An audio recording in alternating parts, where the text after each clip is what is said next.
As Colorado continues to rebound, it might be a good idea to spend some of that extra quality time with the kids talking about finances and credit.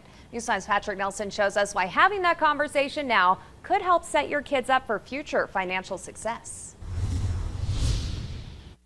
What would you say is the most memorable financial advice you can remember from your childhood? Many kids might say it was to take good care of your piggy bank. While that is good advice, the change in here likely isn't enough to cover the major expenses ahead of kids as they're starting out as adults. So learning how to manage credit and debt now could help them avoid costly mistakes.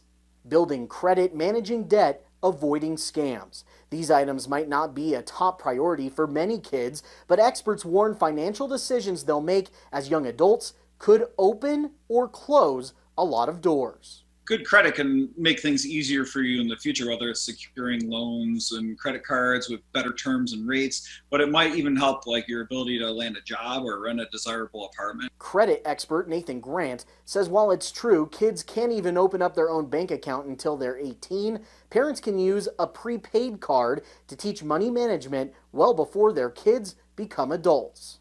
Many of those allow for monthly direct deposits, so you could have their allowance loaded directly onto their card, and that could, at an early age, give them a way to understand, budgeting and using a card that has a limit. With fraud and scam reports exploding across the United States, the experts tracking these trends say young people are now often the prime targets. Most of our kids, studies show they spend about 7 hours and 22 minutes a day on their phone.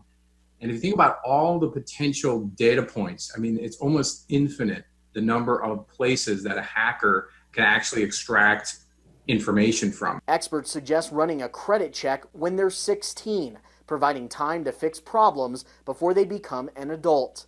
Having age-appropriate talks about scam threats and how they work is an important pillar of building early financial literacy. It's not too early to start talking to your kids about finances in general and credit scores, but also how to protect your data and protect your information. As parents become more confident in their teens' financial responsibility, you may consider making them an authorized user on your credit card.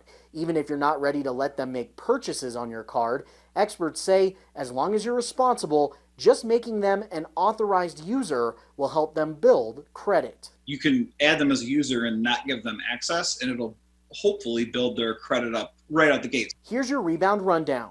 Talking to kids about money management can set them up for success. Use prepaid cards to help train them. Be aware of scam tactics and what makes them vulnerable. Run a credit check when they are 16 to make sure there aren't any problems. When you're ready, consider adding them onto your credit card to build their credit. Financial experts warn the biggest mistake they see young people making right now is spending beyond their means, racking up large amounts of debt right away. For expert advice and ways to look at boosting your credit, you can head to our website, KOAA.com/rebound. Always watching out for you. Patrick Nelson, News 5.